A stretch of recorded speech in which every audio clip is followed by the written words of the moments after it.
பனைமலை தாளகிரீசுவரர் ஆலயம் கற்களில் உறைந்த கலை பொக்கிஷம். பல்லவர் காலத்தின் அரியதொரு வரலாற்றுப் பயணம்.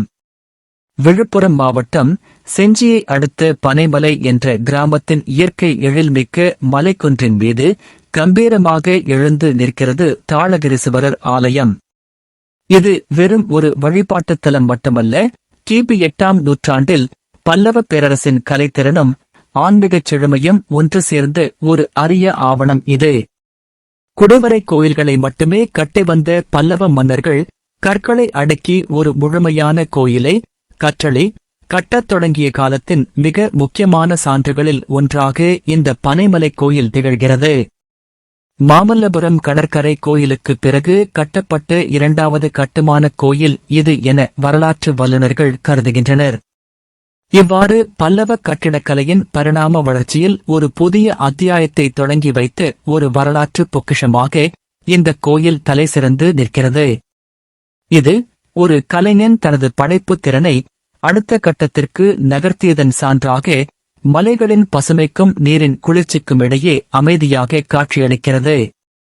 கலையின் தந்தை ராஜசிம்ம பல்லவனின் சகாப்தம். பனைமலை தாளகிரீசுவரர் ஆலயத்தை நிறுவியவர் பல்லவ மன்னர்களுள் ஒருவரான 2ஆம் நரசிம்மவர்மன் ஆவார். இவர் ராஜசிம்மன் என்ற சிறப்பு பெயராலும் அழைக்கப்பட்டார்.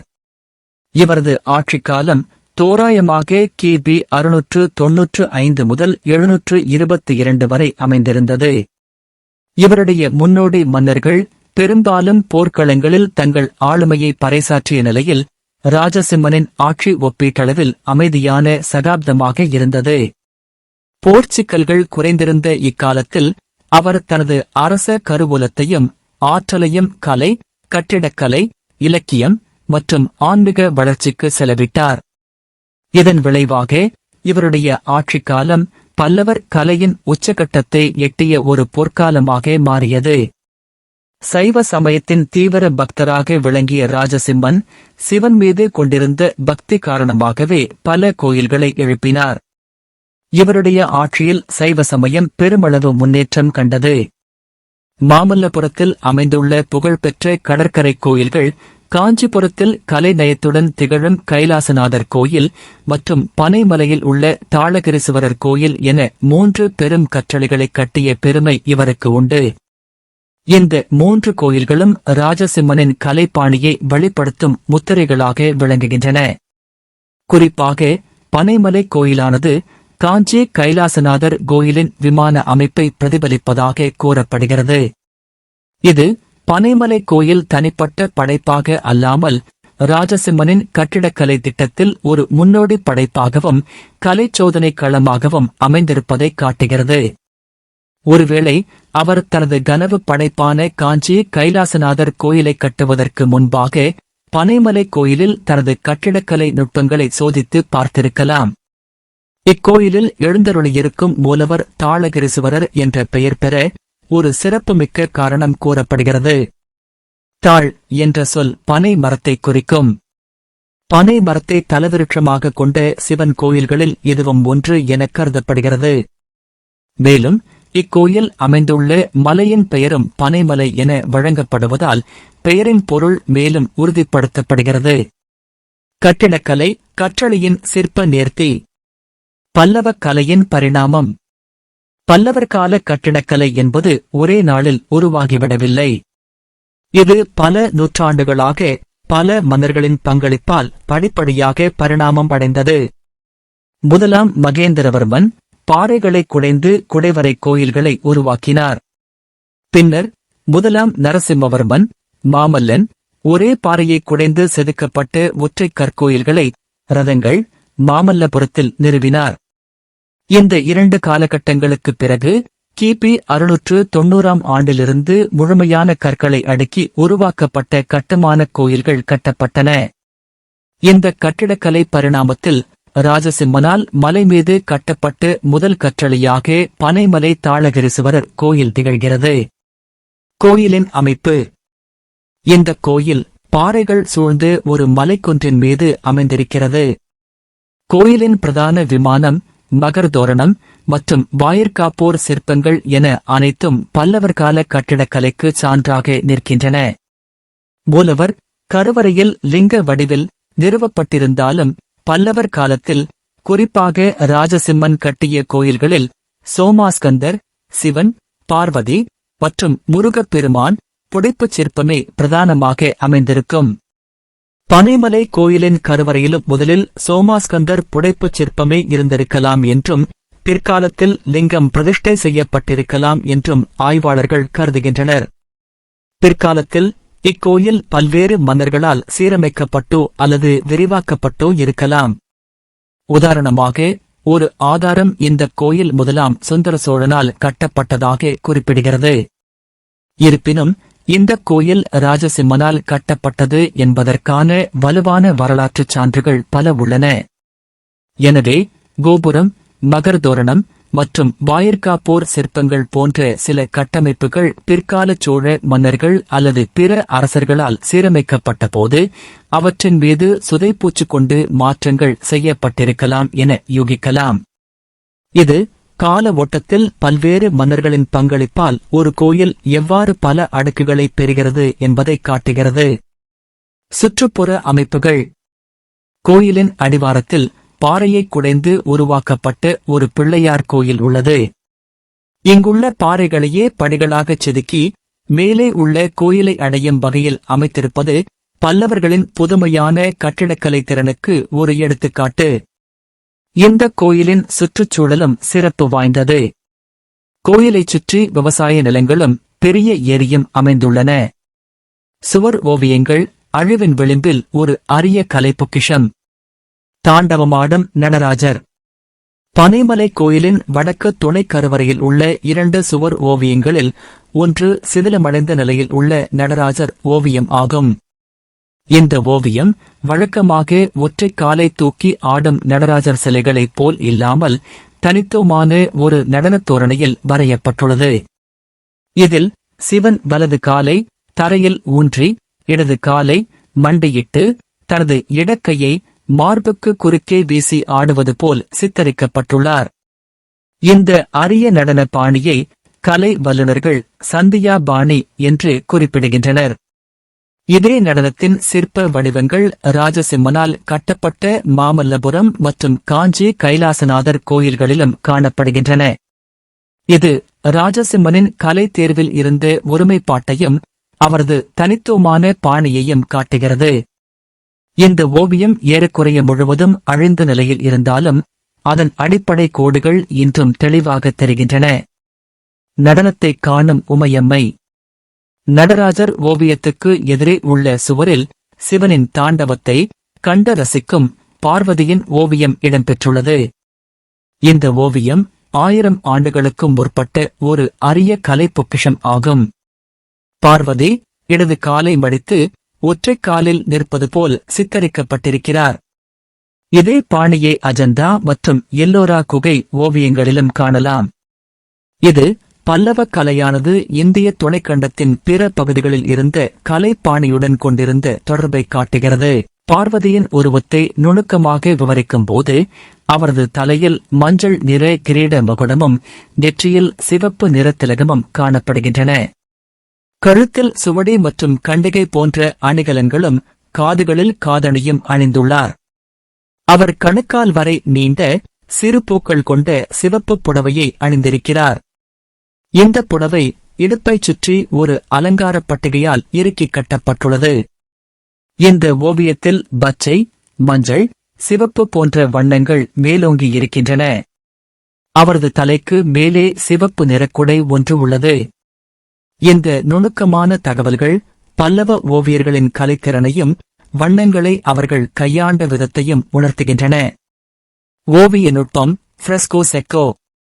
பனைமலை ஓவியங்கள் ஒரு சென்டிமீட்டர் அளவுக்கு சுண்ணாம்பு சாந்து பூசப்பட்டு அந்த சாந்து உலரும் முன் ஓவியரால் தீட்டப்பட்டவை ஆகும். ஈரமான சாந்தின் மீது ஓவியம் தீட்டப்படும் போது வண்ணங்கள் சாந்து பூச்சின் உள்ளே ஊடுருவி நிலைத்து விடுகின்றன. இந்த நுட்பத்தை ஃப்ரெஸ்கோ செக்கோ என்று அழைக்கின்றனர். இந்த ஓவியங்களை படைக்க தாவர மற்றும் கனிம மூலங்களிலிருந்து பெறப்பட்ட வண்ணங்கள் பயன்படுத்தப்பட்டன. இந்த ஓவியங்கள் வெறும் அலங்காரங்கள் அல்ல, அவை அன்றைய சமூகத்தின் புராண நம்பிக்கைகளையும் கலை நுட்பங்களையும் வெளிப்படுத்தும் கருவிகளாக திகழ்ந்தன. அவை பல்லவர் காலத்தில் சிற்பங்கள் மட்டுமல்லாமல் சுவரோவியங்களும் செழித்திருந்தன என்பதற்கான உறுதியான சான்றுகளாகும். காலப்போக்கில் இத்தகைய அரிய ஓவியங்கள் சிதைந்துவிட்டாலும் இன்றும் எஞ்சியிருக்கும் சிதைவுகள் பல்லவ கலையின் மகத்துவத்தை பறைசாற்றுகின்றன. பனைமலை பயண வழிகாட்டி. பனைமலை தாளகிரீஸ்வரர் கோயில் தமிழ்நாட்டின் விழுப்புரம் மாவட்டத்தில் செஞ்சியை அடுத்த பனைமலை கிராமத்தில் அமைந்துள்ளது.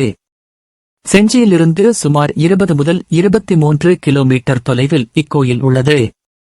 செஞ்சியிலிருந்து விழுப்புரம் நோக்கிச் செல்லும் மாநில நெடுஞ்சாலை எண் 4 பயணித்து சுமார் 21 கிலோமீட்டர் தொலைவில் வலதுபுறம் திரும்பிச் சென்றால் இந்த கோயிலை அடையலாம். ஒரு பொக்கிஷத்தை காக்கும் கடமை. பனைமலை தாளகிரீஸ்வரர் ஆலயம் பல்லவர் கலையின் பல பரிமாணங்களை ஒரே இடத்தில் நமக்கு காட்சிப்படுத்துகிறது. கட்டமான கோயிலின் பரிணாம வளர்ச்சியிலிருந்து அழிவின் விளிம்பில் உள்ள அரிய சுவர் ஓவியங்கள் வரை இது ஒரு காலப்பெட்டகம் போல இயங்குகிறது. இந்திய தொல்லியல் ஆய்வகத்தின் கட்டுப்பாட்டில் உள்ள ஒரு தேசிய முக்கியத்துவம் வாய்ந்த நினைவுச் சின்னமாக இது அதிகாரப்பூர்வமாக அங்கீகரிக்கப்பட்டுள்ளது. இருப்பினும் காலத்தின் அரிப்பாலும் பராமரிப்பின்மையாலும் இந்த கோயிலின் அரிய கலை பொக்கிஷங்கள், குறிப்பாக சுவர் ஓவியங்கள், சிதைந்து வருகின்றன. எதிர்கால சந்ததியினருக்கு இந்த கலை பொக்கிஷங்களை அப்படியே கொண்டு செல்வது நமது கடமையாகும். இந்த கோயில் ஒரு வரலாற்று பயணத்தை மேற்கொள்ள விரும்பும் ஒவ்வொருவருக்கும் ஒரு அரிய வாய்ப்பை வழங்குகிறது. கற்களிலும் சுவர்களிலும் உறைந்திருக்கும் அந்த காலத்தின் கதையை நேரடியாக அனுபவிக்க இந்த கோயிலுக்கு பயணிப்பது ஒரு மறக்க முடியாத அனுபவமாக அமையும். பனைமலைக்கு அருகில் உள்ள முக்கியமான சுற்றுலா தலங்கள் மற்றும் கோயில்களின் விவரங்கள். செஞ்சி கோட்டை. தூரம். செஞ்சி நகரம் பனைமலையிலிருந்து சுமார் 20 கிலோமீட்டர் தொலைவில் அமைந்துள்ளது. செல்லும் வழி. செஞ்சியிலிருந்து திண்டிவனம் 29 கிலோமீட்டர் மற்றும் செஞ்சியிலிருந்து திருவண்ணாமலை 40 கிலோமீட்டர் ஆகிய நகரங்களிலிருந்து பேருந்துகள் மற்றும் வண்டிகள் மூலம் எளிதாகச் செல்லலாம். விழுப்புரம் தொடர்வண்டி நிலையத்திலிருந்து சுமார் 42 கிலோமீட்டர் தொலைவில் செஞ்சி அமைந்துள்ளது. மண்டகப்பட்டு குடவரை கோயில். தூரம். பனைமலையிலிருந்து சுமார் 13 கிலோமீட்டர் தொலைவில் மண்டகப்பட்டு அமைந்துள்ளது. செல்லும் வழி. பனைமலை அல்லது செஞ்சி நகரத்திலிருந்து வாகனங்கள் மூலம் மண்டகப்பட்டு குடவரை கோயிலை அடையலாம். திருவண்ணாமலை அண்ணாமலையார் கோயில். தூரம். பனைமலையிலிருந்து திருவண்ணாமலை அண்ணாமலையார் கோயில் சுமார் 55 கிலோமீட்டர். செஞ்சியிலிருந்து திருவண்ணாமலை சுமார் 40 கிலோமீட்டர் தொலைவில் உள்ளது. செல்லும் வழி. திருவண்ணாமலைக்கு செல்ல செஞ்சி அல்லது திண்டிவனத்திலிருந்து பேருந்து வசதிகள் உள்ளன. வீடூர் அணை. தூரம். பனைமலையிலிருந்து வீடூர் அணை சுமார் 34 கிலோமீட்டர் தொலைவில் அமைந்துள்ளது. செல்லும் வழி. இந்த அணை விழுப்புரத்தில் இருந்து சுமார் 25 கிலோமீட்டர் தொலைவிலும் திண்டிவனத்திலிருந்து சுமார் 23 கிலோமீட்டர் தொலைவிலும் அமைந்துள்ளது. விழுப்புரம் மற்றும் திண்டிவனத்திலிருந்து அரசு மற்றும் தனியார் பேருந்துகள் மூலம் வீடூர் அணைக்கு செல்லலாம். கபிலர் குன்று. தூரம். பனைமலையிலிருந்து சுமார் 36 கிலோமீட்டர் தொலைவில் உள்ளது. சிறப்பம்சங்கள். சங்ககால புலவர் கபிலர் உயர் நீத்த இடம் இது என்று ஆய்வாளர்கள் கருதுகின்றனர். செல்லும் வழி. திருக்கோயிலூர் பேருந்து நிலையத்திலிருந்து சுமார் 2 கிலோமீட்டர் தொலைவில் உள்ள வீரட்டானேசுவரர் கோயில் அருகில் இது உள்ளது. திருக்கோயிலூர் வீரட்டானேசுவரர் கோயில் பனைமலையிலிருந்து சுமார் 36 கிலோமீட்டர் தொலைவில் உள்ளது. சிறப்பம்சங்கள். ஒரு சாதாரண வழிபாட்டுத் தலம் என்பதைத் தாண்டி பல நூற்றாண்டுகளின் வரலாறு, ஆழமான பக்தி மரபுகள் மற்றும் தனித்துவமான கலைப்படைப்புகளின் சங்கமமாக திகழ்கிறது. அட்ட வீரட்டான தலங்களில் ஒன்றாக அந்தகாசுர வதத்தின் மூலம் வாஸ்து சாஸ்திரத்தின் தோற்றத்திற்கு இத்தலம் காரணமாக இருந்திருக்கலாம் என்ற புராணம் அதன் ஆன்மீக முக்கியத்துவத்திற்கு ஒரு தனித்துவமான தத்துவார்த்த பரிமாணத்தை வழங்குகிறது. கெங்கவரம் துருவன் கோட்டை. தூரம். பனைமலையிலிருந்து சுமார் 15 கிலோமீட்டர் தொலைவில் அமைந்துள்ளது. சிறப்பம்சங்கள். காட்டின் நடுவே அமைந்துள்ள இந்த கோட்டை இயற்கை அரண்களுடன் மிகவும் பாதுகாப்பானதாக கருதப்படுகிறது. இங்கு சோழர் கால தடயங்கள், இரும்பு கனிமங்கள் மற்றும் 2000 ஆண்டுகளுக்கு முற்பட்ட பாறை ஓவியங்கள் காணப்படுகின்றன. செல்லும் வழி: பனைமலை கிராமத்திலிருந்து வாகனங்கள் மூலம் கெங்கவரம் துருவன் கோட்டையை அடையலாம். திருக்கோயிலூர் உலகளந்த பெருமாள் கோயில். சிறப்பு: இது 108 வைணவ திவ்ய தேசங்களில் ஒன்றாகும். மேலும் ஆழ்வார்கள் மூவரால் முதலில் பாடப்பெற்ற தலமாகும். பனைமலையிலிருந்து தொலைவு சுமார் 36 கிலோமீட்டர். விழுப்புரத்திலிருந்து சுமார் 38 கிலோமீட்டர் தொலைவிலும், திருவண்ணாமலையிலிருந்து சுமார் 37 கிலோமீட்டர் தொலைவிலும் உள்ளது. செல்லும் வழி: திருக்கோயிலூர் பேருந்து நிலையத்திற்கு மிக அருகில் இந்த கோயில் உள்ளது. விழுப்புரத்திலிருந்து அடிக்கடி பேருந்துகள் இயக்கப்படுகின்றன. அருகில் உள்ள இரயில் நிலையம் விழுப்புரம். பல்லவ மன்னர்களைப் பற்றியும் அவர்களது பிரம்மாண்டமான கலைப்படைப்புகள் குறித்தும் எங்களது மற்ற பதிவுகளைக் காணவும், எங்களை ஊக்கப்படுத்தும் விதத்திலும் சப்ஸ்கிரைப் செய்து எங்களது பிளேலிஸ்டில் உள்ளவற்றை காணுங்கள். நன்றி.